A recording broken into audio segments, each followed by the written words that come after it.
Gary. How you doing? I'm fantastic. Yourself, Gary? Hi, great. Andy, I was going to ask you something. Go on. What have you been doing on Wednesdays at 8 o'clock every Wednesday for the last 32 weeks? Gary, we've been talking to the nation. 32 weeks, Andy. What's going on? I know, not only are we talking to the nation, Gary, we're talking to the world. We are now broadcasting, of course, on Facebook and YouTube, but we know that we've got audiences across the globe now, Gary. It's just utterly fantastic. Worldwide, Andy. It's worldwide. Who would have thought two bald guys for Paisley, Gary? From New York to Hollywood. Was it Westwood from Hollywood? What's that? Linwood, Gary. We're from even in Linwood, folks. So, but we're worldwide tonight, and welcome everyone to the show, Paisley Community Chat Show. Our Chicago contingent in the house tonight. Andy, already Chicago's on the ball. Oh, fantastic. Never misses a beat, does Elizabeth. And we've got Paul Stewart in, evening, Paul, Norma, Piero. Good to see you all. Gary, I've had an accident. What's happened, Andy? My big light bulb has blown. Oh no, is that why you're looking a bit shady? See what you did there. So I've now got another wee light in the background, but it looks a bit it's not quite as cool as your man shed lighting, Gary. Oh no, you're looking pretty cool, Andy. What do you say? Although another confession is, Gary, and I was round yours a little bit earlier, but you wouldn't have noticed because it was dark. But I'm actually wearing double denim, Gary. Oh no! You need the bleached jacket. Double denim, back to the 80s. My God, I don't think that's ever happened to me. Double denim, Gary, not in your head, eh? I must have done that. That denim shirt with the wee stud buttons things. Aye, one of them. Double denim today. But anyway, folk can't see my bottom half, so I'm supposedly I'm getting away with it. Well, maybe need to do that. Did you ever watch Ranganathan? No. Oh, he's hilarious. Ranganathan. They do a Zoom quiz thing, and on the Zoom quiz, the end of it, the celebrity guest has to guess who's sitting without trousers on. Well, everyone, please stand up at the same time and see who's not got it. That's what they do. They pick the right, is it you? And they go, no. They go, it's not me. And then somebody stands up and they've got their... Maybe we'll do that with our guest this evening. So one of the guests suitably undressed from the bottom half down, and we'll ask you all to stand up and see which one it is. No, I'm only joking, folks. It's a family show. Family show, none of that. None of that. Hold a bluff just in case. So, Gary, we've got a lot to cover tonight, and I think it's a packed programme, and we're going to talk about what's caught our eye this week, as we usually always do. However, I did say I was round your house dropping off a mystery package earlier on, Gary. It's no longer a mystery to me, Andy. Oh, have you fired right into it, Gary? No, but the ice is melting.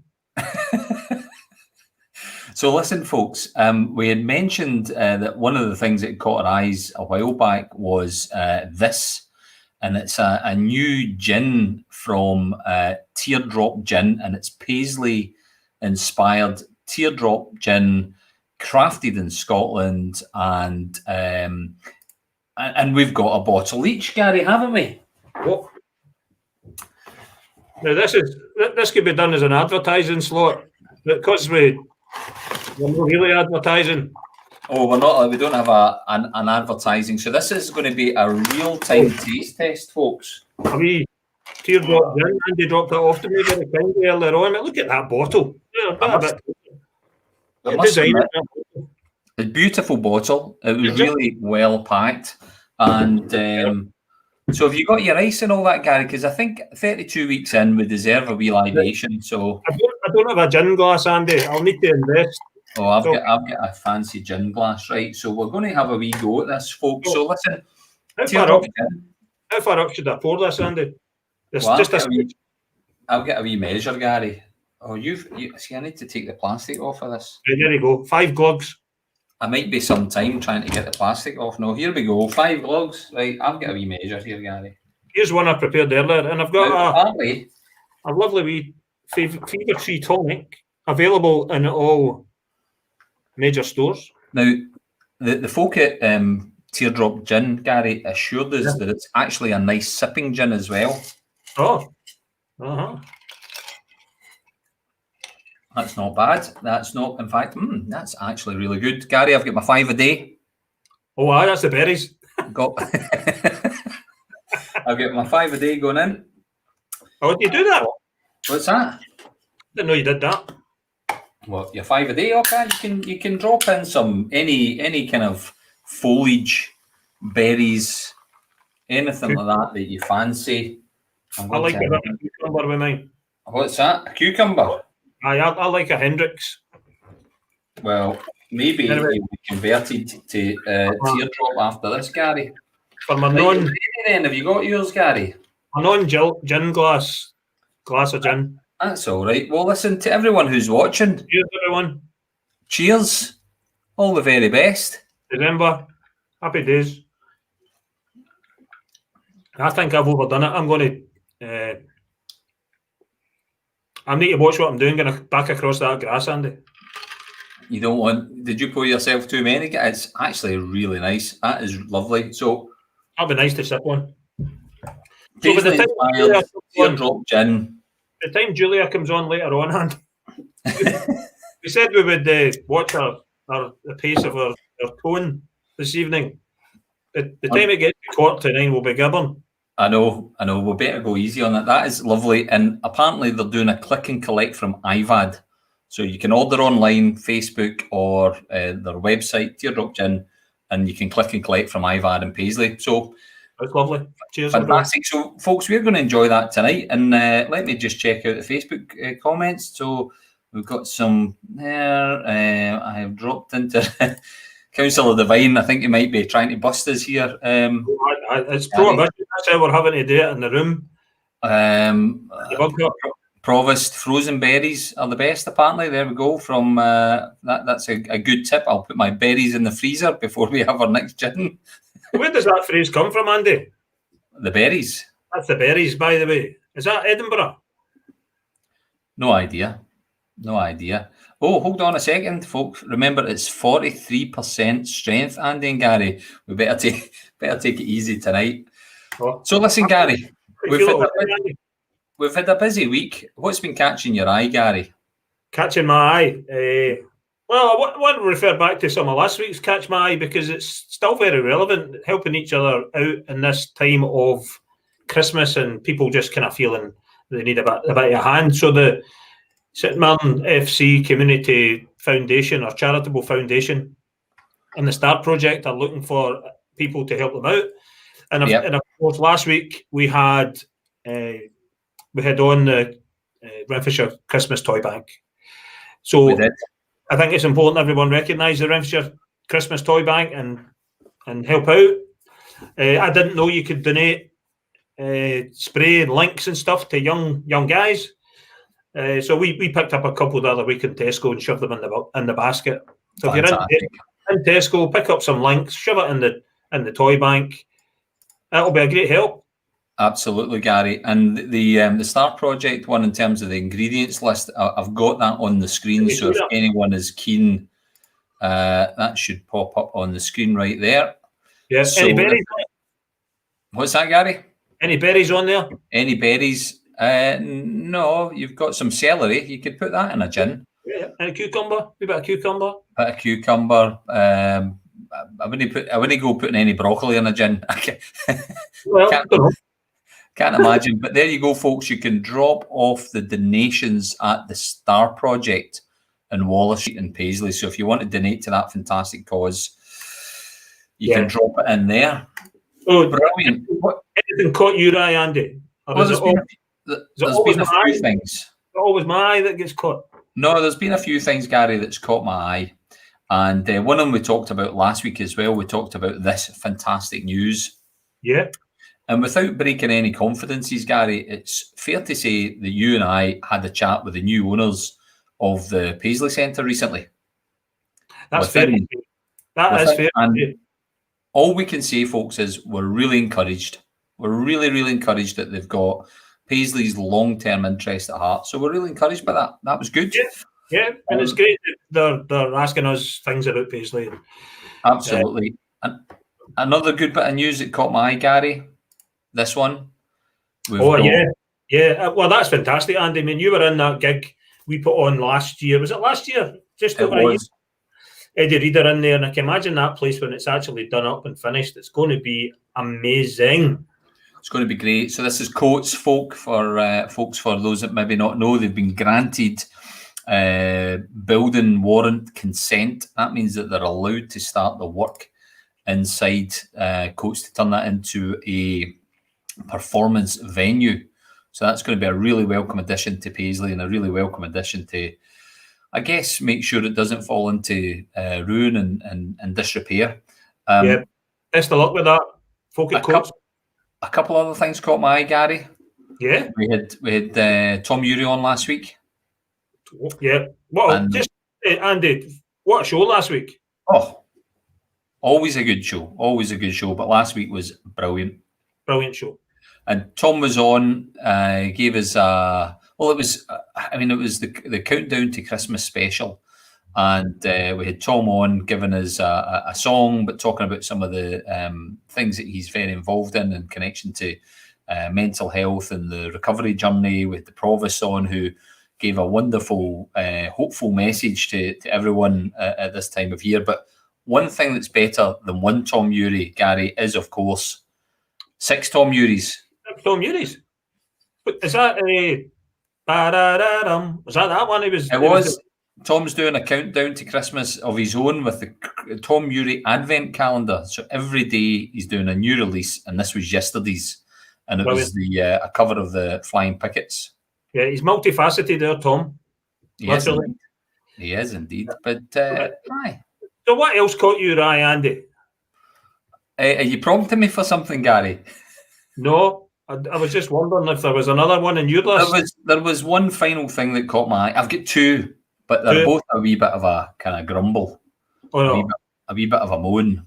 Oh dear, what was it? On you go, Andy. I'll start off with this one. This one, I thought, geez, God almighty. Oh, I seen that. £4. £4 for a 10-minute drop-off down at the airport, Gary. They're going to stop folk from flying. Geez, what's going on there? It's outrageous, really, isn't it? And I've got friends at the airport. We do a bit of business down there, so I hope they're not watching. But that is outrageous. Up to £4 for a 10-minute drive-through drop-off. And what's going to happen is, Gary, folk will just no pay the money, and they'll get pulled. Folk will be dropping them off at the surrounding roads, and they'll just walk in. The Holiday Inn. I think you can, if you pick up a taxi, I think, see if you get up the back bit, you can get me there or get me at the BP garage type of thing. I think it will be more of that, Gary. So there you go. What about yourself? What else? What was your last gripe? Do you want to? Well, it wasn't so much a gripe, but obviously we're all in tough times right now, as we know. Yeah. And we've heard the 2 big collapses in the retail space. And one's the Arcadia Group, Philip Green's, and the other one was the group that owns Bon Marché and Peacocks. Yeah. So they're both in the town. Obviously, with the Arcadia Group, you've got Buttons, you've got Dorothy Perkins, a lot of traders. And I think it's about time, Gary, that we realised retail is totally changed, and retail is not the thing that's going to transform Paisley's town centre. Andy, I'm glad you mentioned that. Go on. You see something that caught my eye? Aye. It's the exact same thing, and I wrote it down and forgot to tell you that it caught my eye. But it definitely did, and it's the exact same sentiment as you. Is it not about time? And how often have we said, is it not about time that something get done about this in our town? But to be fair, I think to be fair, Andy, we're well ahead of the curve. We know, and we've known for I don't know how long, for donkey's ages. And to be fair to the council, Scotland's Towns Partnership, and the Scottish Government, they've produced a vision for our town. It's a vision for 2030. But to be honest, it's about time we delivered on it. And absolutely. We as a community are standing up to deliver on it. And times they are a changing. We are standing by, and a lot of folk were saying, "Oh, it's the rents that are too expensive. It's the rates that are too expensive." But the fact is, they wouldn't be too expensive if people were using the shops. But retail has totally changed. Folk are going out to Braehead, folk are going out to Silverburn, or folk are more likely buying online. The number of Amazon deliveries and various other deliveries over the last week has been staggering in this street. Retail has changed. We need to think about a leisure-led, community-focused regeneration plan for our town centre that has got a combination of restaurants, cafes, residential, heritage, culture. Look to Paisley's strengths. This is not putting a Primark into the high street and hoping that's going to save Paisley's fortunes. It will not. So we need to just be dead straight on this. Retail is going to change. It's going to evolve. People are now working from home, so even offices are going to be a questionable thing going forward. But we need to think about how we develop the master plan for Paisley that's a hybrid of these things, rather than hoping that we can go back to the good old days of yesteryear that just ain't ever going to happen, Gary. Absolutely, Andy. You got that big vision document there to show? But it's propping up my gin, though. Well, I don't want to disturb that. I'm enjoying my gin, Gary. So, so let's get behind that change, because it's inevitable, and we need to action it. We need to value engineer our town. I love that phrase. Let's value engineer our town. Let's get the best of it. Get rid of the worst, and get best value for our money.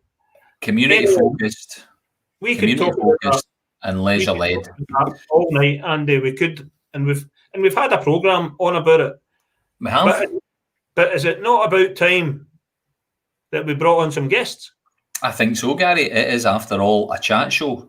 And as much as you and I can cover an hour ourselves easily, we've got some wonderful guests lined up from all four corners of the globe, Gary. Yeah, from Westwood to Hollywood. And somewhere in between, from as far afield as Carnoustie, Erskine, and Florida via New York. Florida via New York. So what an international flavour to the show tonight. And the first guest, Paisley boy, to kick us off. Let's get Seamus Conley on, who is our local hero. Seamus, how you doing, mate? Hi guys, how you doing? Great. Seamus, we're doing really, really well. And unfortunately, Seamus, both Gary and I have got a teardrop gin here, and you've maybe not got one of them. So apologies if we're sipping through this conversation. I'll get water I've got, Andy. Night. It's a school night. You'll be fine. So thanks for joining us, Seamus. Good to see. I think we had a couple of technical glitches with you earlier on. Oh no, you're welcome, Seamus. And ultimately, we've mentioned that you're Paisley born and raised, and you got a few things in development for perhaps those people who don't know you, Seamus. It'd be good for you to give us a wee overview of who you are and what you do, Seamus. So Seamus Conley, brought up in Paisley, the West End of Paisley. Still obviously staying local out in Erskine, and I work for the council in Glasgow. Quite interesting hearing about your regeneration plans. I was working on some of that myself and for the High Street in Glasgow recently. But what I'm probably on to talk about is I've recently published a book called Black is a Colour, which is set in Paisley, set in the West End of Paisley. That's the very one there. Yep. So the book's just been out since the end of October, and as I say, it's set in the West End of Paisley in the 1980s. So a bit of a backdrop of Thatcher's Britain and how the challenges that the post-industrial world is setting the people of the West End, as well as thrown into the mix a protagonist who's looking for a bit of redemption, a bit of revenge for the death of his father. So, as well as that, there's a bit of fun in it as well. So, yeah, Seamus, I was going I was going to ask him in your early days, been in West End or Paisley or Argyle Street, born and bred, and from our old school. I was just wondering where that inspiration to become a writer came from. How did that all start and come about? Well, I was actually thinking about that today, Gary, and I actually thought it came about 5 years ago when my daughter bought me a writing magazine subscription for my Christmas. Really thoughtful, you know what I mean? A writing magazine subscription for your Christmas. But anyway, I thought it was about 5 years ago, and that was when I started to write a book. But funnily enough, I get a text from somebody I work with, a good friend of mine who I've not seen for 15 years. And she just texted me the other day there saying, just seen you've published a book. That's amazing. You've actually got that done. So I must have been waffling on about it for about 15, 20 years. But I think it just really came from reading a lot and going to the library, and some of the teachers we did have were inspirational. Certainly in the primary school I was in, the teachers were great. So it probably came from that. Yeah, and it's so. I mean, you know, the thought of writing a book, Seamus, is such a big obstacle, and you know, a lot of folk will think about it, but very few will actually go through it and actually get their book out into print. So it'd be interesting to hear about that journey. But I think just to dig into the kind of the story a little bit of the book. Obviously, you mentioned it's set in Paisley during the 80s. Is there a lot of you and your life experiences or things that you can relate to through your family, Seamus, in the book? There's certainly there's certainly stories in it that I can relate to, and I think if people from Paisley read it, they'll be able to. Certain people will be able to relate to it anyway. But no, there's actually there's a certain bit of it, and the whole history of being a teenager in the 80s and growing up in the West End and what was happening with factories shutting and people struggling to get by played a big part in the story as well. And yeah, as well as that, Paisley then, Seamus, was buzzing, and you'll have noticed the change in the town as well. Paisley was buzzing, you're absolutely right. And the West End was buzzing as well, not just the High Street or down it across. The West End was certainly a thriving place as well. So there's a wee bit of that in the book as well, and using locations in the West End, some of the iconic locations in the West End, such as the Porridge Bowl and the Gallow Green. And Gallow Green, obviously, where the witches were killed, but that's where we used to go and play football, you know. So things like that. It's great to have them in print and in a book, you know, just to bring back the memories. Yeah. Just a question for you off the top of my head. Did it surprise you that you had a book in you and it came out? Or did you know that you kind of, I'm going to do this, and then you just went, right, that's it? No, I think it probably did surprise me, because obviously you're forming about what you think is a book and you're writing it down. It probably wasn't until about October of last year when I asked a few people just to look at the draft and see what they thought, and I was actually surprised when they came back that they were quite favourable of what I'd done, and said that no, there was definitely a story there. So yeah, it was surprising, because I work for the council, you know. I don't write books, so it was a surprise to me that it's been received so well so far anyway. Yeah. And you mentioned, you know, some of the kind of inspirations, some of your school teachers, both primary and secondary, and by sheer coincidence, the three of us all went through the same secondary school in Paisley, long since bulldozed down. But, you know, I really enjoyed my time there, and there was some fantastic, you know, inspirational teachers that did go through that school that would be great. But, you know, from a sort of writing perspective, what sort of books do you tend to read? What sort of authors have been particular inspirations for you, Seamus? Well, I mean, I've always when I was growing up, I was reading factual books, so I was really looking more at history and areas probably of political conflict or whatever that we're reading. But Stiltoe was a great writer, and then recently, obviously, the Ragged Trousered Philanthropist was a great book as well, which was actually wrote in the 1930s.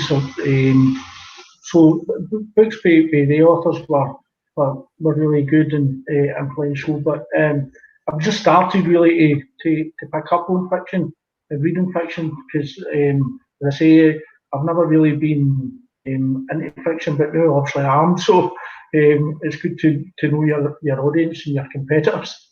Yep. So is it going to be a film, Seamus? Come on, give us an exclusive. I would love it to be a film. You never know. Maybe get the West End on camera. That'd be fantastic. Well, we're going to speak to someone a wee bit later on, and maybe if you make a connection and she picks up your book and she likes it enough, she maybe turn it into an award-winning screenplay. You never know. You never know who's watching. Wouldn't that be fantastic, Seamus? And we've got a few folk on. Paul Delaney has already read it by the looks of things. Great read. So and Councillor Devine, where do we get it? Which I guess is a pretty important question for you, Seamus. I'm going by your previous comments, Andy. I'm sad to say it's actually on Amazon just now. So it's available on Amazon if you just go on the book link. Seamus, it's all your fault. It's all your fault. The decline of the town centre.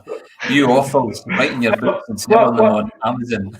What I would say is Abbey Books in the West End. George, who runs Abbey Books, although they're closed just now, I think he's quite keen to maybe take it in there. So once they're opened up again, I'll maybe go and speak to George and see if he can if he could stock them in there. And I'm also trying to one of the big things for me is I'd love to see it in the library because I used to obviously go to Central Library a lot, and obviously that's changing. It's moving further down the high street, but I'd love to get it in the library. So I'm speaking to the Renfrewshire Council on that just now as well. Aye, fantastic. Brilliant. Have you got any saucy bits or any interesting bits you could read out for us? Give us a taste. I don't know. I can certainly read a wee bit out to you, maybe a couple of pages, but I don't know about saucy. Guy. Right, if there's any swearies, you need to bleep them. That's okay. Listen, we've had Piero and Janie Godley on the show. Right, if there's a couple of swearies... Right, okay. Your 12:30 has arrived, Mr. Lynch, Miss Knox announced via the intercom. Cal grabbed his charcoal pure wool coat and placed it over his broad shoulders as he left the office. Oh, you're joking, man, you look like CID. Well, as you stated previously, Dixie, you know everyone in the town. So you can put them right, lead the way. Cal replied, wrapping his silk Paisley pattern scarf around his neck to counter the biting early November. Dixie guided his new acquaintance along the narrow pavements. The noises of the buses and cars made conversation challenging. Stopping Cal in his tracks, he advised, right, we'll walk up the West End and I'll let you know the main players and the general gossip, just as if we're out for a stroll or on our way to the pub. If we stop at a place, I won't be pointing. I either move my head or point my toes towards it. Quinn's got eyes and ears everywhere, so we need to be discreet for the jungle jump before you can warm your seat with your designer gear arse. Zipping his paint-stained canvas coat to below his chin, Dixie led the way at a brisk pace towards the West End Cross, formerly the retail heartbeat of the area. A young girl grabbed Dixie's arm as they passed on the tight footpath. Smiling broadly, she said, "Hey Dixie, thanks for fixing my mum's sinks. Really appreciate it." "No problem, pal." He smiled and continued walking. "This way, folk forget that," he announced, raising his arms in a welcoming fashion. "Back in the day, this was the hub for revolution with the weavers. They took no shite." And did I know hear somewhere that character Disraeli saying, "Keep your eye on Paisley"? Aye, that's then more like. That's a co-op. Arseholes think that's what will save the place after they shut Chrysler and the mills. How fucking stupid, eh? A fucking supermarket. He grinned. Right. He held Cal's forearm. "Hold it here." Leaning against the red breeze-block wall of the shop, he motioned Cal to do the same. Across the road beside the public box is the Thistle Bar, owned by Quinn. Above the Thistle is the office where he runs his business empire and plots to stay ahead of the post. I do some work time, just general maintenance, remember. I'm not involved in any of his shite. Let's keep walking. Cal glanced across the busy road at the large blonde sandstone building, large gold-rimmed ornate clock, West End Cross. His eyes straining towards Quinn's office location. He wanted to ask 1,000 questions swirling around his head, but he feigned interest in Dixie's revelation and superficially remained underwhelmed. Brilliant, yeah. Brilliant. You know what? There was some real laugh out loud bits in that. I was rolling in my skin when you were talking about what was that bit you were mentioning something about the style of his arse? The designer gear of his arse. It was wait there, I'll get that. It was the jungle drums will start beating before you can warm your seat with your designer gear arse. I tell you, I recognise some characters in there. So what you do, let us know. See, as soon as you get that on sale locally, then we'll give you a wee bit of publicity on our pages when it's on sale locally. But in the meantime, folks, it's on sale on Amazon. So if you want to buy a book by Seamus based in Paisley about industrial decline and all the sort of stuff that was going on around the early 80s, and is Thatcherism mentioned in it, Seamus? Is she feature? Yeah, she features in it, and obviously some of her policies in the time. I mean, it does sound like a bit of a grim read, but it's quite humorous. And there's different subplots that are going on. Some of the stuff coming from the young people and the teenagers at the time. But yeah, it is based a lot on the policies of the time that were obviously affecting towns and cities right up and down the country. Yeah. Well, it sounds like a fantastic read because, I mean, I'm born in 72, grew up in Paisley in the 80s, so I know exactly what Paisley was like. So I'm sure if your memory's as good as mine's and that's shown in the book or portrayed in the book, it'll be a fantastic read. Seamus, thanks so much for coming on the show. It's been great to have you on. And I wish you all the best, and I hope that a lot of folk have taken a note of the book and it ends up being a stocking filler for lots of folks' Christmases, Seamus. So thanks once again and good luck, and we can't wait to see what the next project is. Cheers. Thanks for coming on. Cheers, pal. Okay, cheers. Bye, Seamus. Oh, sounds like a good read, Gary. I've put a request in. Sounds like a good. Are you looking for a specially signed by the author edition, Gary? Once it's in sale on shops. Aye. And the demise of the high street, all down to one man. These folks selling on Amazon, what they like, Gary. Their pal Seamus has caused the demise of the high street. Arcadia Group. It happened because of him.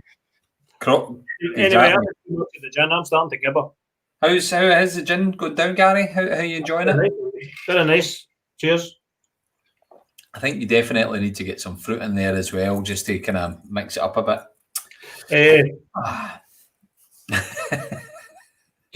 What do you think? What are you doing with a random tangerine, Gary? I can't tell you. Oh, dear. Well, listen, Seamus has got a sale. He's got a sale already. Elizabeth from Chicago. That's Seamus, thumbs up there from Seamus. Got a sale already. Fantastic. Elizabeth. Brilliant. Let us know what you think of it, Elizabeth. Thumbs up. Be good. See if you can understand all the swearing in the vernacular. Yeah. Right. So we need to push on, Andy, because we're running late again. We've got an action-packed show. We need to get moving, Gary. Who's up next? Let's go. Let's go. Lisa Nichol, director in Motion Theatre Company. Sans Gin. Sans Gin. That means Lisa, without gin. Without gin. Do you know what? I only actually started drinking gin at the weekend, so this is a new experience for me. So I might have to try some. What is it? Teardrop gin? Teardrop bag. Yeah. Lisa, the bag there. Oh, if I'd known, I would have got a bottle in as well. Paisley's finest gin, and it tastes like. I mean, we do enjoy a gin in the Campbell household, and this is, I would say, among the best, if not the best I've tasted. Well, I hope it's delivered to us here as well, so that's good. Well, as far as I understand, they will deliver anywhere in the UK, so get your orders in. Lisa, other than talking about gin, how are you doing? I'm really good, thank you very much. Yes, delighted to be here with you guys and hear your chat, and yeah. Well, we don't normally drink alcohol during the chat show, but tonight is a kind of slightly different. We had a pub night once, Lisa, and we had a karaoke, and we were sitting drinking beers, and it went well that night. Andy, didn't it? With a sing along, and it was going. That was good. I had a Peroni. Oh no, we had the folks from Pirelli's ice cream on, and I decided to have an oyster or a shell ice cream midway through the show. It was fantastic. And anyway, I was going to say, do you both do karaoke then as well? No, we had a guest on. I've been known to do a bit of chanting in the karaoke in my day. Okay.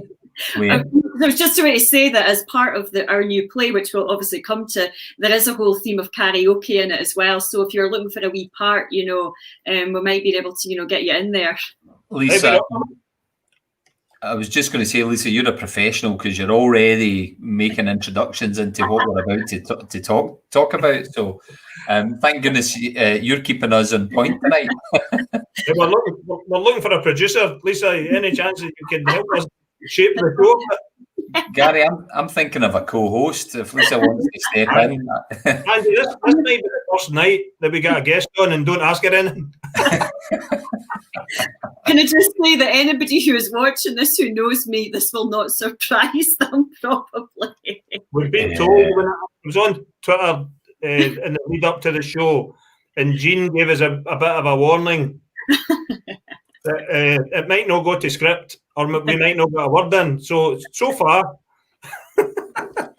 You mentioned Jean Cameron, so obviously I'm sure you know Jean quite well, Lisa. And I don't know if you follow her on Twitter, maybe perhaps you do, but I don't know. Have you been seeing what Jean's been chronicling, Gary, on her Twitter account? Oh, I've been astounded by it, Andy. It's environmental vandalism. She's got a lovely tenement flat, not sure entirely what, but she looks out into what seems to be a nice green space with lots of really quite nice mature trees. But she was rudely awoken the other day with chainsaws, and they're doing something called pollarding, which I didn't know what that was. I had to actually Google what that meant, but it's basically they're lopping big chunks of the trees off. Apparently people were complaining that they were causing too many leaves in the street or something like that. You think you buy a house with trees in front of you and you have the audacity to complain about the leaves, that's a bit daft. But it's breaking Jean's heart. So Jean, if you're listening, we feel your pain. It's a real shame to see that happening. Yeah. But anyway, Lisa, tell us about you and tell us about everything that you're involved in now that we've got to the point of the conversation. Okay. Yeah, well, I mean, my background is that I was an actor who went into playwriting because basically there wasn't a lot of work as an actor, and then I thought, well, how do you get your work out there? So I started producing my own work as well, and finding funding. And the main things that I write about are things that are inspired by real people and real places and communities, specifically in Scotland. And I've worked in areas all over Scotland, writing things that are fictional but that are based on real people. And I love to go into communities and really get to know folk, because I think there's that danger when you write, sometimes people don't write what they actually know, or about things that they're not 100% sure of. But I like to kind of embody myself in a community, to find out about people, places, and be inspired by that. But as you were saying to Seamus as well, there's always an element of me in there, because there has to be an element of me, because that's what makes things truthful. And I just love what I do, and I feel really lucky. I've now got our own theatre company and motion theatre company, and at the moment we're lucky that the link with Paisley is that we were, thanks to Jean initially, actually, Jean Cameron, we were part of the Paisley 2021 bid for the City of Culture to write and produce a show, and we luckily are still able to do that. Not at the moment, of course, but when the time is right, to tour a new play which is called Other Side of the River, which is inspired by the people of Fergusley Park in Paisley as well. Yeah, and I know that that's going to be launched in, what is it going to be, in the Arts Centre, Lisa? Yeah, so it's a co-production with Paisley Arts Centre, linked to the future Paisley, and it was meant to have finished touring by now, because it was meant to have been in October and November. So fingers crossed, we're hoping that, look, I like to look at things optimistically but realistically. We're hoping that it will tour next autumn time in 2021, and it won't just be in Paisley. We'll be touring the whole of Scotland. We'd had our whole tour planned up to Inverness, Aberdeen, Perth, Edinburgh. Look, we're going all over with it. So fingers crossed that we can still do this at the end. Well, we can do this at the end of next year as well. Yeah, it'd be fantastic. I think, there's Councillor Devine, commenting about the Paisley 2021 bid, and everyone feels that Paisley should have won it, of course. But let's be really honest. Look at where we are right now with regards to COVID-19, and look at the impact that it's having. If Paisley had won 2021, we're only 4 short weeks away from that year of festivity kicking off. But nothing could have really happened. All of the plans would have been up in the air. So actually, we've kind of dodged a bullet there, to a certain degree. I know that's no consolation for not winning, and clearly we wish Coventry all the best, because they want to be able to pull off a fantastic celebration of culture. But, it's a very different place we find ourselves in. Totally. And I know that Coventry have actually delayed the start of the year now as well, when they're going to do it. So as you say, it's like, in some ways you dodge a bullet with something. And I think that, I know that there's ourselves and the Tron Theatre and National Theatre of Scotland have all got productions off the back of, the bid. So I think it's just a really lovely place to still get the Paisley stories out there. And for me particularly, I've just been totally embraced, especially recently, over like the lockdown period, by the residents of Fergusley Park as well, and the research I've done, and getting to know people who are just the most amazing salt of the earth folk. And a part of the reason that the inspiration came for writing the story from Jean and that at the time was that there were so many negative headlines about Fergusley Park, because obviously 2012, 2016 it had been Scottish Multiple Deprivation Index and all the negative headlines and connotations that went there. But the passion for me is like, what's the truth behind the headlines? You don't know the people, the real folk that are there, the real sense of community. I've lived in Glasgow on and off for 15 years, and you can feel really isolated in big cities. But in a smaller place like Fergusley, the sense of community, the sense of family, the sense of sharing, and everything is there, amongst struggles that everybody has as well. I just think that I've been really lucky to be able to be kind of embraced by the folk there. And not only are we writing and touring the play, which is meant to, and again, this is all subject to how the world is going to be, but it's meant to have like a community cast in it who will be doing some swing dancing.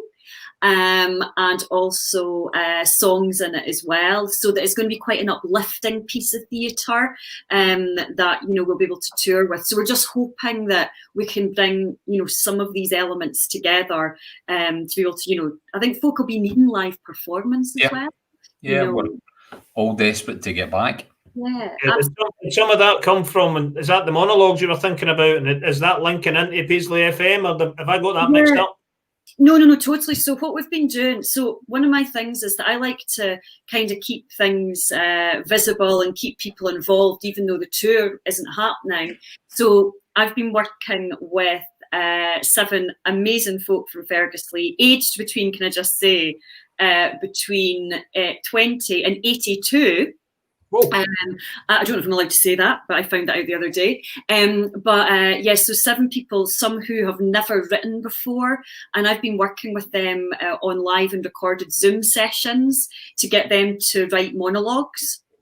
So they've written these monologues. They're fictional monologues, but they're very, very much based on, the truth of, what people have experienced. Some of them are set back in the time of like 1979, when, as you were talking to Seamus about, there was a real kind of, different world. Maggie Thatcher just come into power, and how all the housing and things needed to change, and the struggles that were happening there. And John McIntyre, who is one of the, I think you might have spoken to him before, he's one of the kind of people, community council, and there's John on there. He's keen to, if this ever turns into a big screen production, there's John. He's stepping up. He's happy to excel.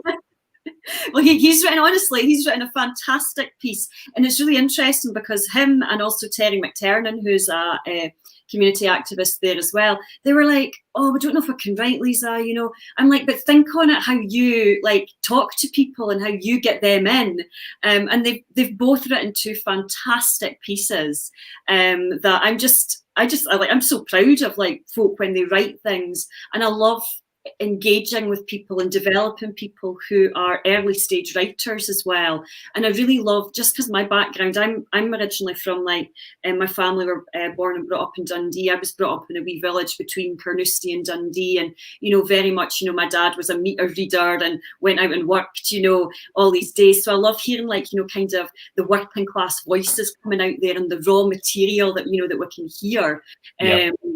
And it's just fantastic. And we've also got lovely Helen Krangle, who's 82, who has written this piece. She worked in for the education system in Fergusley and used to go into everybody's houses, and help the kids. And she's written this amazing piece as well. So there's like a huge diversity of voices, coming through there. And these are all, as I say, they're fictionalized, but really, really the roots are in the truth of, people will learn a lot about, the town itself, but also the one thing I would say is they're universal stories that can apply to any town, any city that's a lot of crap chucked at them, basically, as well. To Fergusley, to be honest, if any community has embraced this show, it's Fergusley. Absolutely. Absolutely. Just all the things that we've been talking about. And Terry was saying the other day about, all the things that they've been doing for years and years, people are now saying, oh, we'll have to do this, because of, obviously when COVID came along, communities coming together. And I think they're an example of, how we should be living as communities all the time. And that's the drive of the play. It's the drive of the monologues. And just what you were saying there, Gary, about the podcast, we've got podcasts as well, not to confuse people, but it's all linked together. So the monologues go live on the 17th of December on our YouTube channel. And then next week, on Monday the 7th, I think it is, till Saturday the 12th, we're going to be having podcasts that we've recorded with 6 people from Fergusley Park, and we're interviewing them to find out the real stories that go on and what's happening. And again, 6 inspirational people that we talk to about what really goes on there, and they're quite fun. And as I was saying earlier, I had to edit out some swearing. I know that John's here and he's listening in as well. But John, you might have been a culprit of that as well. I can't imagine John ever swearing. Not a full word. Where can we hear the podcasts? So the podcasts are going to be on, they're going to be kind of premiered, so to speak, for the first time next week on Paisley FM. We've not been given a specific time yet, but it'll be on the kind of 6 to 8 o'clock slot. And we'll be revealing more of that on Facebook. And if you guys can share any of that more, of course, as well. And they last about 20 minutes each. Okay. And then after that, we're going to have them on our podcast platform. We've got that on Spotify and on Anchor and on iTunes as well. So if people don't hear them on Paisley FM, they can then, tune into our podcast stuff. We've obviously had a few folk tuning in, and you mentioned them. And I was actually getting a wee bit concerned, Gary, because we hadn't heard from Terry. Terry has actually just popped in to say hello. And we know, Lisa, we had Terry on the show the other week, and Terry's Wednesday night routine, believe it or not, is to pour himself a nice bubble bath.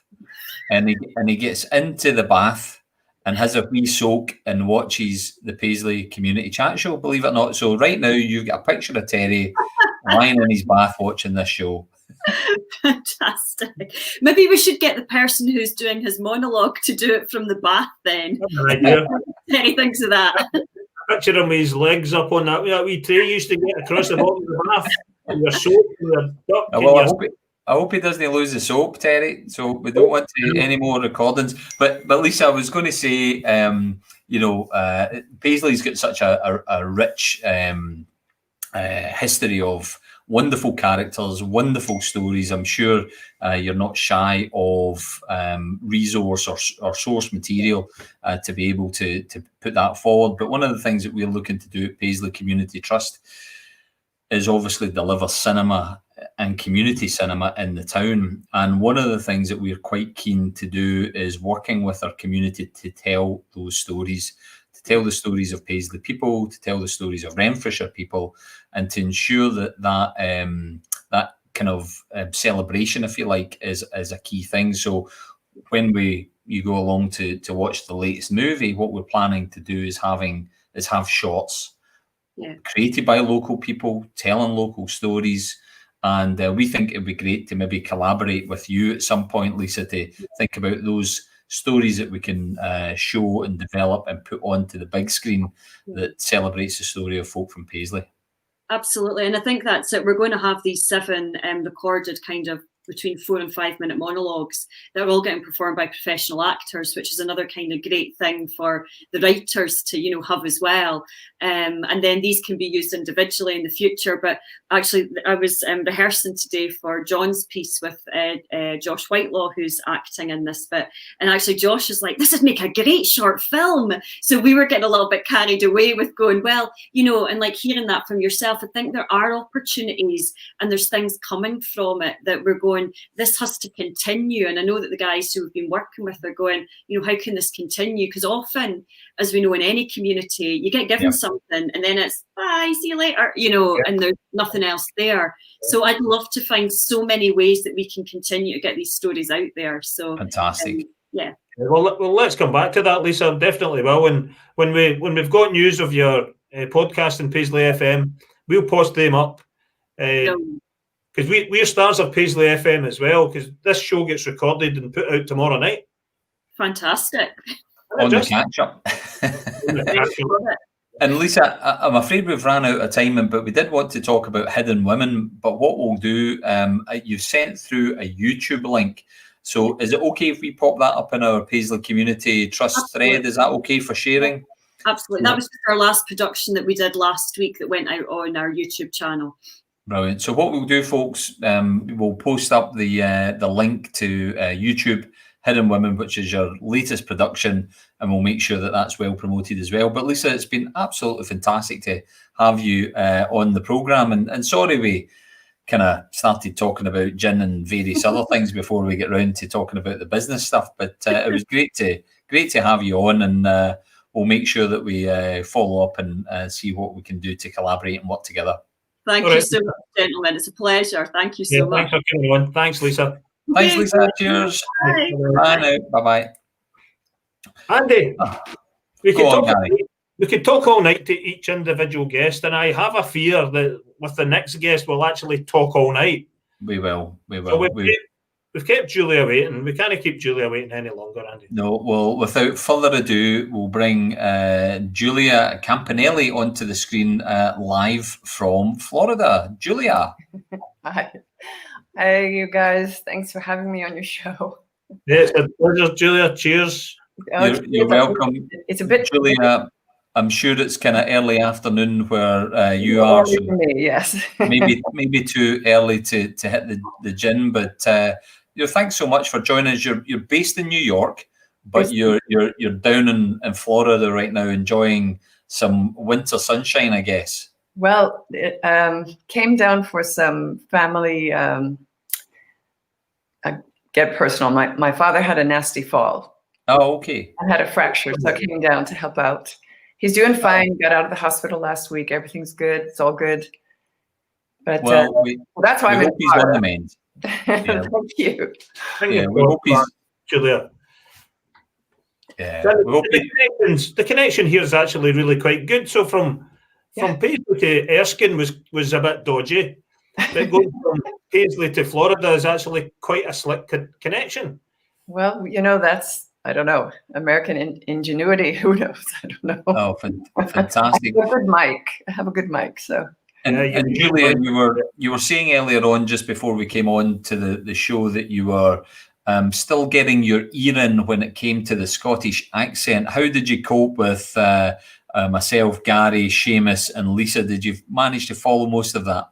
Seamus, a little sketchy, but everybody else, I appreciate you slowing it down a bit, so I can catch everything. So all of the words I don't know. There's some. We're best for you, Julia, but it's great to have you on the show. And for people that might not know you, could you give us an introduction to yourself and a bit of background to your career, please? Oh, I'd love to. Yes. So I'm actress, director, writer, and producer. Based in New York City. I'm CEO of Shelter Film, a small independent film company in New York, and I'm the writer and producer of the Paisley Witch Trial, which is the true untold story of the last witch hunt in Scotland. Yeah, we all, I think Paisley knows quite a bit about the witch's story. I mean, if you didn't pick up on it earlier, Julia, Seamus was speaking. I did hear that. He's from Paisley. Yeah. From Erskine, I believe. But he lived round the corner from where the witches were actually tried and burned. And Gallogreen. In Gallogreen, and they played football on it. Yeah. I visited there when I was there 2 years ago. I went to the Gallogreen. Well, did you? It's just round the corner from Seamus's old house. Well, the next time I go, I'll say hello to Seamus. Oh, fantastic. So Julia, obviously you've been involved in a huge number of different productions, lots of different subject matter. Why Paisley? Why the Paisley witch stories? Tell us how the history of that happened. The history of that, as an actress, I was, doing a show in New York called Sleep No More that was created and originally produced in London by an immersive theater company called Punch Drunk. They brought it to New York. They brought it to Boston, and it was very successful there. Then a producer brought it to New York, and it was still thriving up until the pandemic shut it down. And I was associated with it, in 2011 through 2013. And it's a mashup of Shakespeare's Macbeth and Alfred Hitchcock's Rebecca, and it includes some of the Paisley witches as characters. Mm. And so I was researching my role, and I was researching about the Paisley witches or the Renfrewshire witches, and I found it to be a fascinating story. And I wondered why I'd never heard of it before. It was such a great story. Who doesn't love a good witch story? And the story of the Paisley witches just stayed with me for so long that I decided to write about it, to put it into a screenplay, because I thought it would make just a great film. I mean, it's just an unbelievable story that happened to these people, and there's so much information on it. I mean, you can just Google any of the names of the Paisley witches and it'll come up. Got a bit of a frog here, excuse me. That's okay, no problem at all. And I mean, people of Paisley know the Paisley witches story quite well. We've had some guests on in the past who have been able to talk about it. And of course, you mentioned you'd been in Paisley a couple of years ago. Is that right, Julia? Yes. Well, while I was doing my research, I started researching, I guess about 2015, 2016. And I started reaching out to organizations in Paisley, one in particular, the Renfrewshire Witch Hunt Trust. Yep.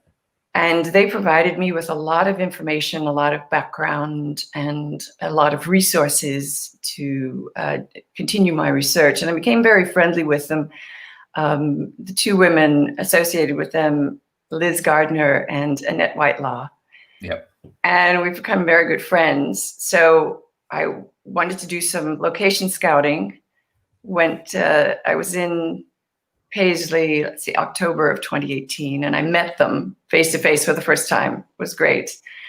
And visited the locations that I had already written about, such as the Paisley Abbey and Gallow Green. And Liz and Annette took me to the oldest pub in Paisley. And that was great fun. we had a few there. Was that the Bull Inn, Julia? I'm guessing the It Bull. was. Yeah. There is a debate in Paisley about what is the oldest pub. The Bull Inn. Apparently, it's not. It isn't? Apparently not. In operation today, Gary, which one is claiming to be? Who's the oldest? Yeah. The Old Swan, I believe, is older than the Bull Inn, and I think the Wee Barrel was also older. But don't hold me to that. Don't hold me to that. You've opened a can of worms here about the oldest pub in Paisley. I thought it was the Bull Inn, Gary. I thought it was the Bull, but well, we thought it was, and we got pretty drunk there, so we had fun. They've got a better marketing team. See, they've got this brand, oldest pub. There's a sign in the Bull Inn about the Paisley witches. Yeah, there's a little history in the Bull Inn. I think that's why we went there. So how long typically, Julia, does a screenplay take to research, and particularly one that's overseas and that you have a very light link to initially? It took, let's see, I guess about a full year, full-on researching. Actually, the research is ongoing. Yeah. Because as you discover more and more things about history that hadn't been known before. So I guess a year, and then it didn't take me too long to write it, just because I was so familiar with the story. Yeah. The first draft, and then there have been, a lot of drafts since then, and it has, gotten some awards. It's been doing very well over here. Won 10 Best Screenplay Awards, and it's on some lists here in the States that screenwriters know about, the Red List and the Black List. And just recently, while I was here, just last week, I was told that it's now a quarterfinalist in the British Horror Film Festival. Wow. See what happens with that. I don't know when that festival occurs, but maybe the pandemic we'll have a vaccine and I'll be traveling over there again. I was planning on coming back to Paisley just to actually start doing some serious location scouting, but the pandemic happened, so I had to postpone it. But I did it online. I did it virtually. Yeah. And do you think some of the locations from Paisley will actually be in the film? I hope so. I want to shoot this in Paisley. I want to give that back to the community. I mean, I think the community itself seems to be very invested in the story and the history of the witches. Yep. And keeping that history alive. The Renfrewshire Witch Hunt Trust is keeping that story alive with education and advocacy. So we've sort of joined forces, and we're going to hopefully bring that to Paisley and get locals involved, and local talent and Scottish actors, and it's really a goal of mine to do that. just to give back to the community, because the community's been so kind and generous to me. Well, Julia, if you're looking for any bald gentlemen to take part in the film, look no further. We're here. We're available. Our agents are very happy to deal with international organisations. But I just want to show a couple of images here, because I saw this earlier on, and I just absolutely love this image, because you get caught up in the what looks like flames, but then actually as your eye is drawn down the page, you then get to see that it's the flame red hair of presumably one of the characters that you're drawing upon, with the red eyes. That's just such a captivating image. Oh, thank you. That's the cover art for it was I had a friend of mine do it, and I thought she did a great job. Yeah. It's a captivating image, and it's great to see someone like yourself being embraced and taking that story really to your heart and on board, and portraying that back out the way. Because we're all about community, we're all about spreading the news about Paisley, but to have that done on a voluntary international basis is brilliant for us. Message in there from Liz, who you name checked. And Annette too. Yeah. So it's great. The new cinema, very exciting. Well, we'll tell you more about it. I was going to say to you, wouldn't it be amazing if it was a red carpet affair premiere in Paisley's new community cinema? It would have to be. That would be fantastic. That would absolutely be fantastic. And then one of the other things that I guess everyone in Paisley is very familiar with, and I'm sure if you were in town, you would have scouted this out yourself, but the famous horseshoe image, which is, this one was actually, I didn't realise this one, Gary, but this was Sandy Stoddart. Did we not know that? This was, I did not know that this was... 2012, I believe, 2012. Yes, done by Sandy Stoddart. And the inscription on the horseshoe reads, "Pain inflicted, suffering endured, injustice done." It's actually in the screenplay. Oh, wow. At the end of the screenplay. It's brilliant. So it ends with, the execution, obviously. And another character being shipped off into slavery, into the Scottish plantations in Barbados. And then it shows, the people shoveling up their ashes and bones and burying them in the crossroads and putting the horseshoe on it. Yep. And then it's flash forward to present day, the crossroads as it is today.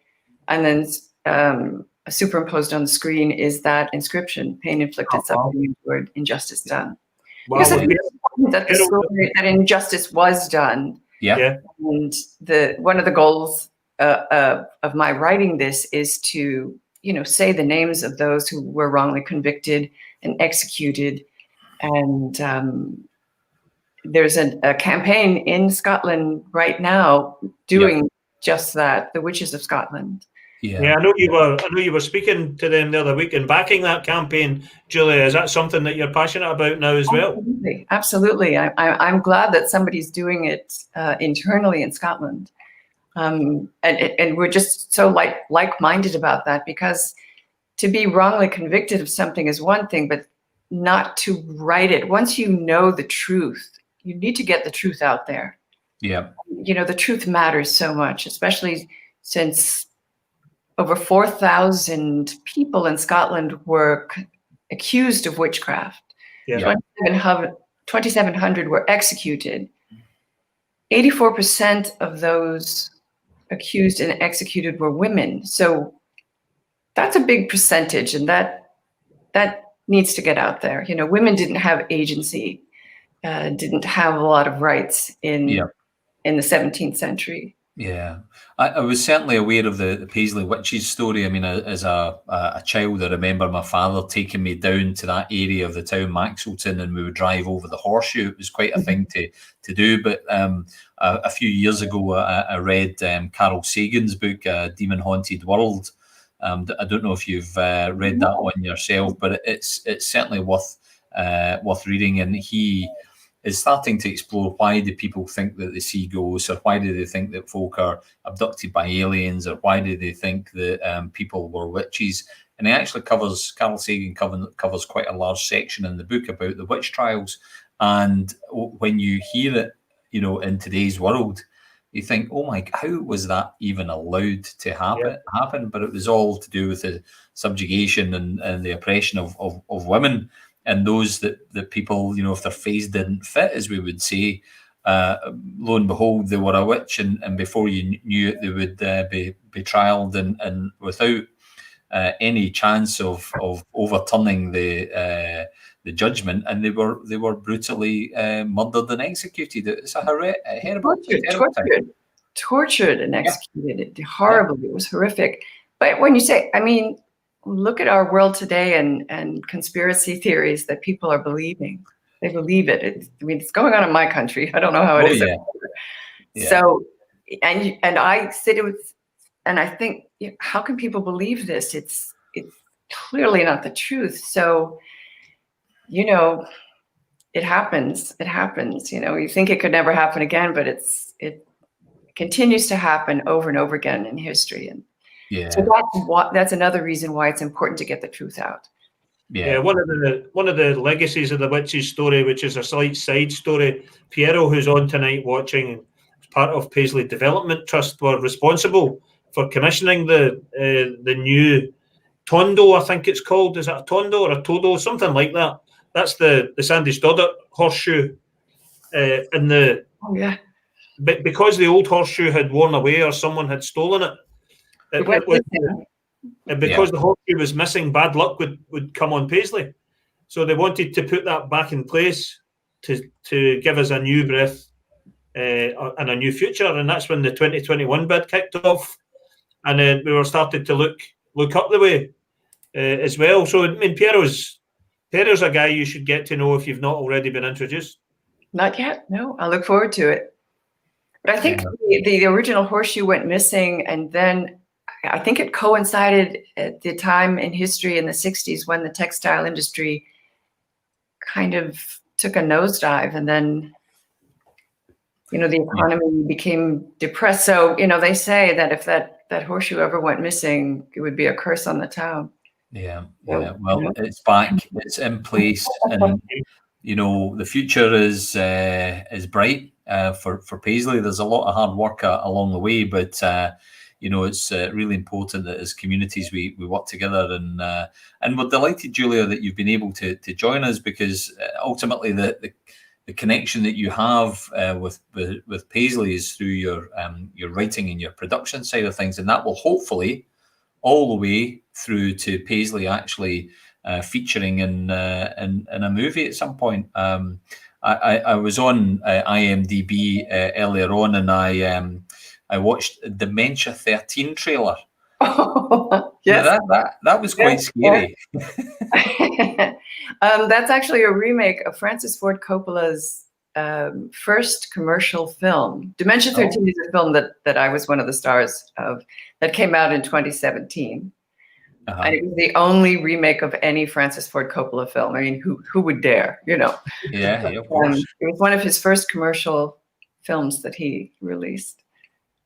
Yeah, you've got something else coming out soon, Julia. Is it on? Yes, a film that I wrote, directed, and produced and starred in. 116. It's going to be on Amazon Video around Christmas time. Well, Andy, it's fine magic. We want to show a wee bit of that. I'm a wee bit kind of. Gary, it's after 9 p.m. in the UK, so we're beyond the watersheds here. Right. Okay. So any spicy, saucy moments of this trailer, folks, we're well after. I can imagine Paul Stewart getting a little bit closer to his screen right now. But Julia, if it's okay with you, I'm going to play the trailer for 116. That would be great. It's a little deceptive. You want trailers you want to reel people in with the trailer. So it's actually, the film isn't as steamy as the trailer looks. It's a comedy, but I think the trailer looks pretty good, and certainly my co-star was a very, very good-looking man. So. Well, Always helps. But here we go with the trailer for 116.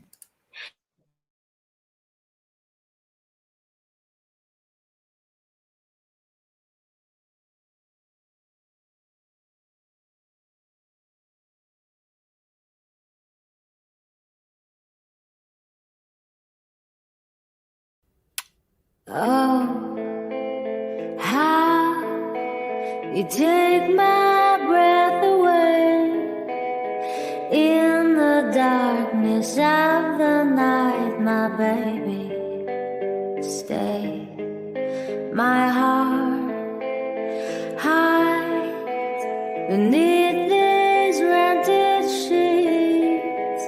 If you asked me to, I would, my baby. Stay under your spell, I fall. Does it mean anything at all? Do you love me, or do you just want me? I could love you, but would it last? Would it last? Would it last? More than just one night, more than just one night, I'm yours.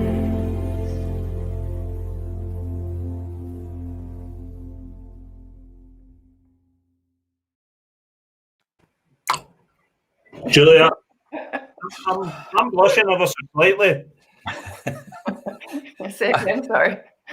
I had to hit the teardrop gin there. I was getting a bit. I had to cool down. That's all. That's as sexy as it gets. I mean, we just pulled all the sexy bits out, and we're like, well, if this doesn't get them interested, nothing will. No, well, I'm interested. I might even subscribe to Amazon just to watch it. That's the downfall of cinema, Gary. Amazon. No, so it's been Seamus, downfall of the high street, and Julia, downfall of the cinema with your Amazon things going on. Oh, fantastic. Well, listen, Julia, it's been an absolute pleasure to have you on in the show. I mean, we kind of always sort of notionally pencil in sort of 15 minutes to chat to folk, but when we've got such wonderful guests as yourself and Lisa and Seamus that have been on tonight, it would only be appropriate to chat for a little longer to all of you. But Julia, thank you so much for joining us all the way from the US. And we wish you all the best of luck in the continuation of your Paisley Witches trial project. Hopefully that will get off the ground, and we'll see you in Paisley at some point in the future. But yeah, thanks so much for coming on the programme. It's been great. Yeah, Thank Julia, you. just before we finish, when are we likely to see the film? Christmas. No, the witch trial film. Oh, well, it's in pre-production, and that usually goes. I mean, nothing's going to happen until we get COVID under control. Yeah, because, yeah. There are large crowd scenes, children. I mean, there's just too much logistically to even try and attempt it. I'd say probably at the very earliest, all things considered, be very ambitious to say 2022, but hopefully. Well, Julia, when you know that you're coming to Paisley, we'd be delighted to chat to you then. And when you're putting out the casting call for locals, we'd be delighted to share that far and wide. And hopefully you get good support of the fantastic communities that we have in Paisley and Renfrewshire to make sure that, if Edinburgh can get the Avengers, then surely Paisley needs to step up to the mark. Absolutely, yes.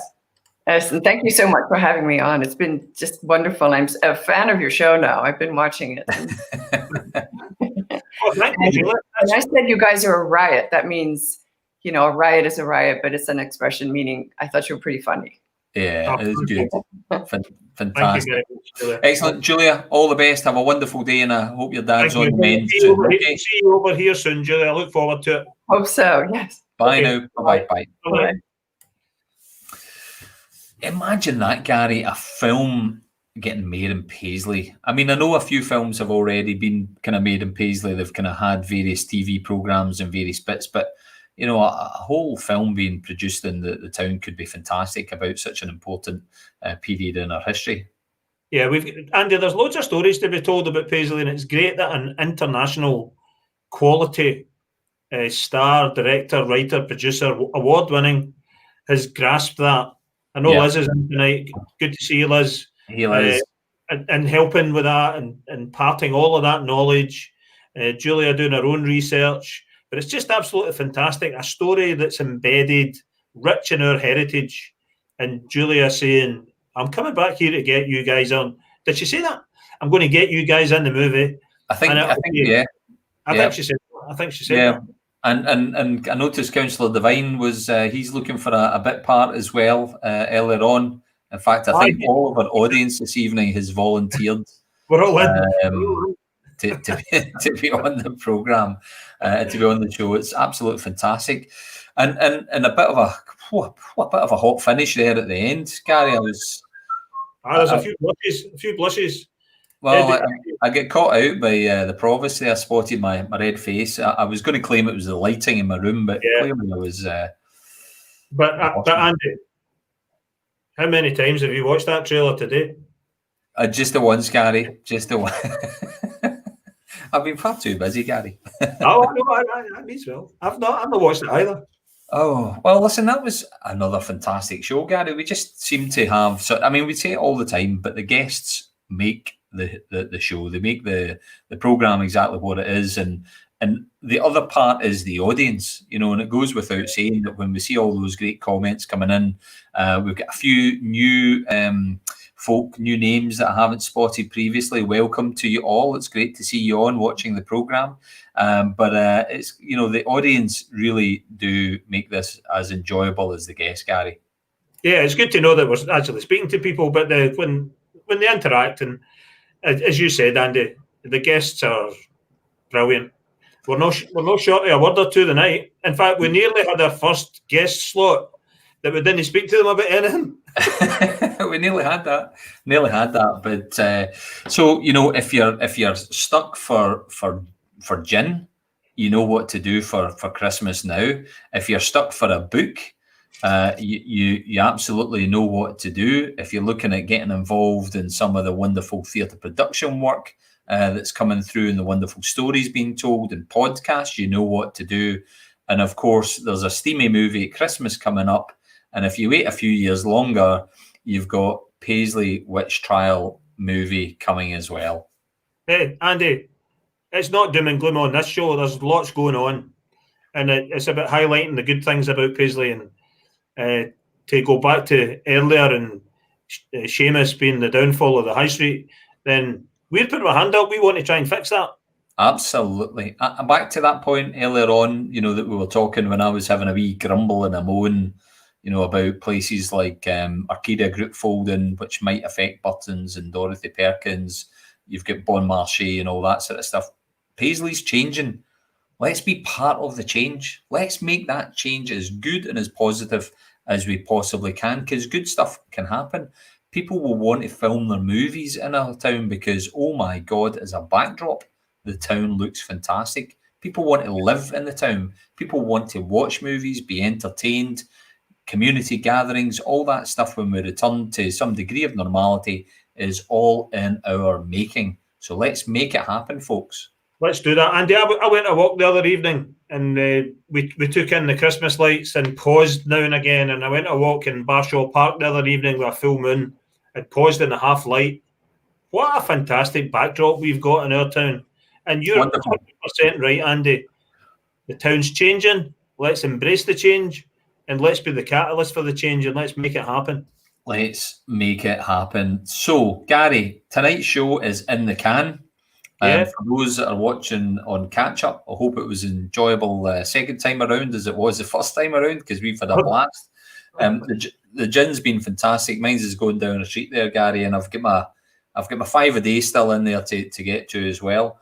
But we forgot to mention the obvious at the start of the show, and we'll finish by talking about it. We're in December now, Gary. Yeah, we're in December, and I've commented on this. A little light at the end of the tunnel has just been turned on, folks. and I'm aiming towards it. I'm aiming towards next year, and we're going to have a brilliant 2021. I think it's going to be the flip of 2020. People will be ready to get back out again.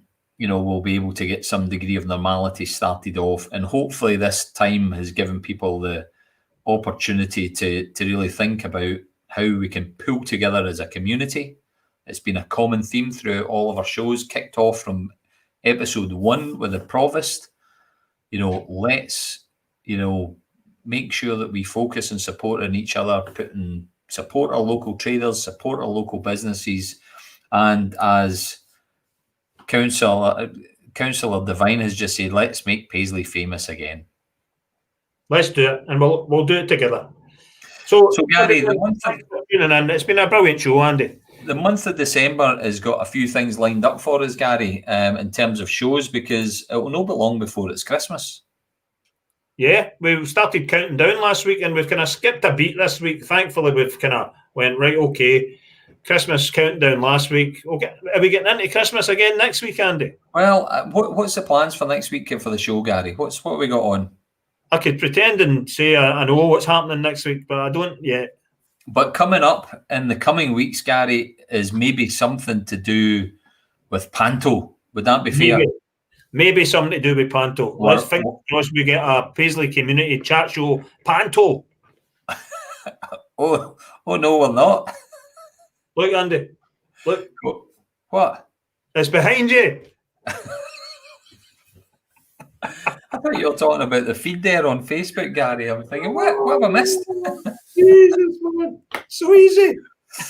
Well, listen, folks, it's been a great show. I've got a bottle of Teardrop Gin to enjoy a little bit later on, so I'll be getting through to that. We've got some folks getting on. How easy is that? How easy was that? So easy. Hey, Andy, I've got my bed to go to. Aye, well, I suppose we better wrap up, Gary, in the usual fashion. Folks, thank you so much indeed for joining us. Thank you. It's been a wonderful night. And good night, folks. Good night. Good night.